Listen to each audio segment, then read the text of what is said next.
데일리 브리핑. 네, 오늘 데일리 브리핑에서는 노동법 전문 주찬호 변호사와 함께합니다. 안녕하십니까? 네, 안녕하세요. 네, 이곳 캘리포니아주 노동법에 이 유급 병가가 꾸준히 큰 이슈가 되고 있습니다. 그런데 이 소규모 사이즈의 고용주들에게 도움이 되는 프로그램이 지금 하나 있다라는 그런 얘기를 들었습니다. 이게 어떤 내용인지요?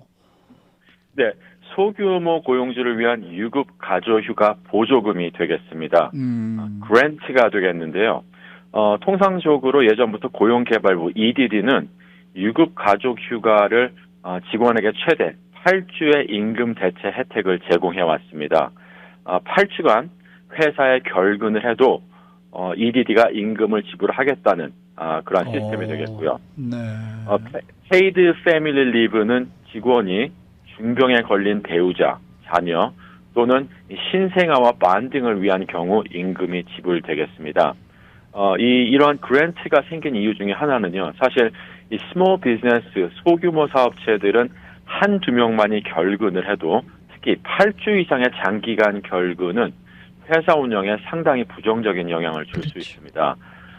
새로운 직원을 채용할 수도 없습니다. 왜냐하면 직원이 유급 가족휴가에서 돌아오면 복직이 보장되어야 되기 때문이고요. 이 불가피하게 임시 직원을 채용하는데 사실 매우 힘든 일입니다. 그 이유는 휴가 중인 직원을 충당하기 위해서 임시 직원을 고용하고 교육하는 등의 비용이 증가할 수 있고요.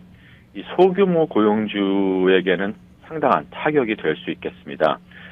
EDD는 이러한 문제를 인지하고 이 스몰 비즈니스를 돕기 위해서 소규모 고용주를 위한 보조금 프로그램에 자금을 지원했습니다. 말씀드린 그랜트가 되겠는데요. 2022년 6월 1일 또는 그 이후에 유급 가족휴가를 사용하는 직원이 1명 이상 있고 직원이 100명 미만인 캘리포니아 소규모 비즈니스는 자격이 될 수가 있겠습니다. 또한 이 자격 조건도 간단합니다. 이 회사가 캘리포니아주에서 사업을 하기 위한 사업 등록증이 있어야 되겠고요. 캘리포니아 Secretary of State의 Active Status여야 되겠습니다. 그리고 당연히 EDD에 등록된 고용주의 계정번호만 있으면 이 그랜트를 신청하실 수가 있겠고요. 이 보조금 신청에 관심이 있는 고용주는 보조금 웹사이트가 따로 있습니다. California PFL.com을 통해서 신청하실 수가 있겠습니다. 정말 좋은 거네요. 좋은 프로그램이네요. 네, 많은 분들이 큰 도움이 될 수 있습니다. 네.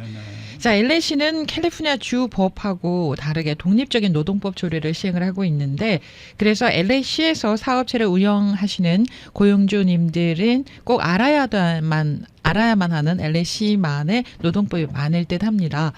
자, 일단 최저임금부터 LA시가 캘리포니아 주하고 또 다르게 가죠? 네, 맞습니다. 가장 기본적인 최저임금부터 좀 다릅니다. 예. 로스앤젤레스 자체는 최저임금 조례가 가장 많은 도시 중에 하나가 되고요. 네. 2022년 7월 1일부터 모든 고용주를 위한 로스앤젤레스 시의 최저임금은 $16 4센트가 되겠습니다. 예. 또한 산업별로 나누어지는데요. 첫 번째로 호텔 근로자 최저임금 및 휴가가 또 따로 임금 조례를 시행하고 있습니다. 150개 이상의 객실을 보유한 호텔 고용주는 7월 1일부터 최저임금이 $18 17센트가 되겠습니다. 또한 150개 이상의 객실을 보유한 호텔 고용주에 대한 최저임금 조례에는 유급휴가와 무급휴가 요건도 포함이 되어 있습니다. 최근에 제가 말씀드린 바가 있는데요. 웨스트 헐리우드에서 통과된 조례와 굉장히 유사합니다.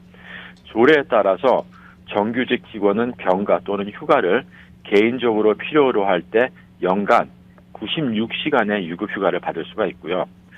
해당되는 직원은 병가에 사용하기 위한 80시간의 추가적인 무보수 휴가를 받을 수가 있겠습니다. LA시의 150개 이상의 객실 보유한 호텔 고용주에게 적용이 되겠고요. 네. 의료 종사자 역시 각기의 최저임금이 또 있겠습니다. 최저임금이 15불로 이제 발효가 돼서 적용이 될 것 같고요.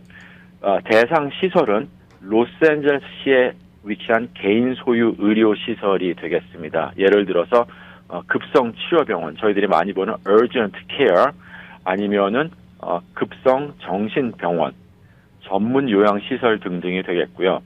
이 새로운 최저임금은 간호사 또는 가사 직원, 환자 치료나 의료 서비스의 의료 제공을 지원하는 서비스를 제공하는 직원에게 적용이 되겠습니다.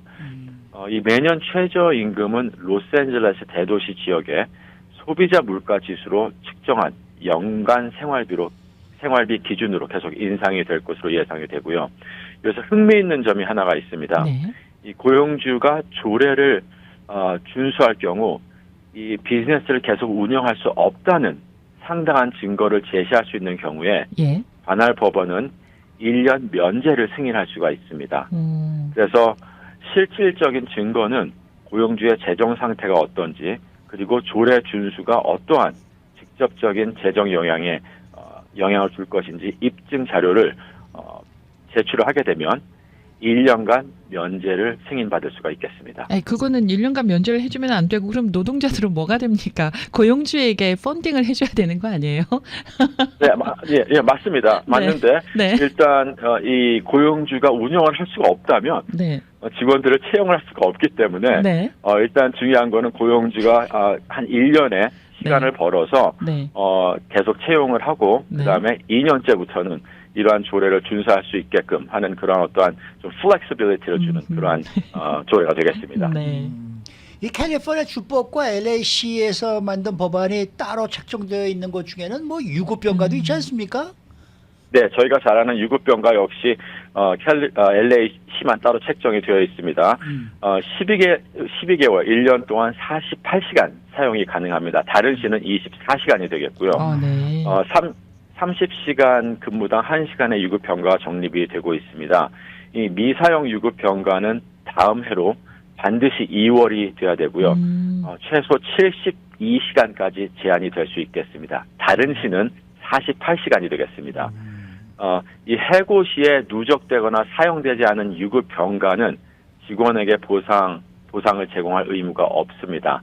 하지만 직원이 해고된 지 1년 만에 다시 복직이 된다면 이전에 누적된 미사용된 유급병가가 다시 제공이 돼야 되겠고요. 사용 시기는 직원이 고용 90일째 이후부터 유급병가를 사용할 수가 있겠습니다. 네. 자, 지난 몇 년 동안에 많은 사람들에게 스트레스와 고립감이 고조되고요. 또 대량의 폭력 사건의 뉴스 사이클이 이제 계속되면서 정신 건강이 직원과 직장에도 이제 영향을 미치고 있는데 고용주 분들께서 이와 관련한 어떤 준비가 필요할까요? 네, 많은 준비가 필요합니다. 네. 이 미국 평등고용기회위원회 EEOC의 차별소송 보고서에 따르면 네. 청구 금액의 37%가 장애 관련이었고요. 그 중에 뭐 30% 이상이 정신 건강 상태를 근거로 한 차별을 주장했습니다. 직원들의 정신 건강 문제가 상당히 증가하고 있는 상황이고요. 이 고용주는 직원 또는 직원의 가족들의 정신 건강과 관련된 휴가 요청을 적절하게 처리할 준비가 반드시 되어 있어야 되겠습니다. 이 가족의료휴가법 FMLA, 캘리포니아는 CFRA가 되겠는데요. 자격이 있는 직원에게 제공이 되고요. 통상적으로 매년 12주 동안의 의료휴가를 제공해야 되겠습니다. 직원이 휴가를 사용하지 않았을 경우와 동일한 조건으로 건강보험을 지속적으로 제공을 해야 되고요. 휴가 기간이 끝나고 직원이 돌아올 때 직원을 기존의 포지션 또는 동등한 포지션으로 복귀시켜 주셔야 되겠습니다. 물론 가족의료휴가는 주로 무급입니다. 하지만 유급휴가와 유급병가를 동시에 직원이 원한다면 사용할 수도 있겠고요. 미국 노동부 Department of Labor도 마찬가지로 직원들 사이의 정신건강 문제의 증가가 작업장 생산성에 엄청난 영향을 주고 있다고 인지를 하고 있습니다. 따라서 두 가지의 새로운 지침 문서를 발표를 했습니다. 이 지침은 자격을 갖춘 직원이 심각한 건강 상태 때문에 자신이나 배우자 또는 자녀를 돌보기 위해 가족 의료 휴가를 사용할 수 있음을 컨펌해주고 있고요. 네. 이 지침은 또한 심각한 건강 상태가 무엇인가를 설명을 했습니다. 정의를 내려줬는데요. 예. 일단 첫 번째로 입원 치료가 필요한 신체적 및 정신적 건강 상태가 모두 포함된다고 설명을 하고 있습니다. 네. 그리고 두 번째로 이 지속적인 치료, 의사의 지속적인 치료가 필요한 심각한 정신 건강 상태의 정의가 무엇인가 설명을 다시 했습니다. 이 정의를 보게 되면 직원이 연속 3일 이상 개인을 무력화시키고 정신과 의사나 심리학자를 포함한 의료 제공자와 지속적인 후속 치료가 필요할 때 지속적인 심각한 정신 건강 상태라고 볼 수가 있겠습니다. 예를 들어서 만성 질환인 불안, 디프레션, 우울증 같은 개인이 무능력해지고 적어도 1년에 2번 이상 네. 의사를 봐야 된다면 심각한 정신 건강 상태라고 볼 수가 있겠습니다. 고용주는 당연히 직원이 이러한 어떠한 유급 병가나 휴가를 요청을 할 때는 의사의 서티피케이션을 제출하도록 요구할 수 있겠고요. 이 서티피케이션이라는 것은 결국 doctor's note가 되겠습니다. 네.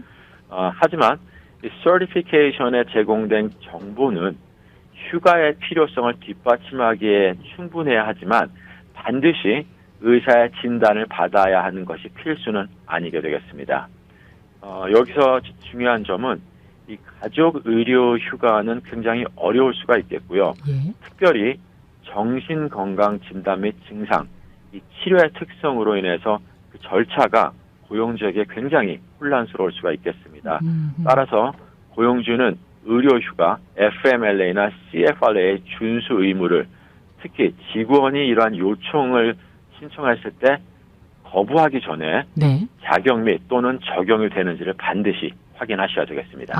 이게 본인도 본인이지만은 그 직원의 가족까지 범위가 넓어진다는 것도 알아야 되겠네요. 물론입니다. 자신과 배우자 또는 자녀와 부모까지 다 포함이 되겠습니다. 의사의 진단서가 반드시 있어야 되는 것만도 아니고 하지만은 요청은 할 수가 있고 그런 상황이고요.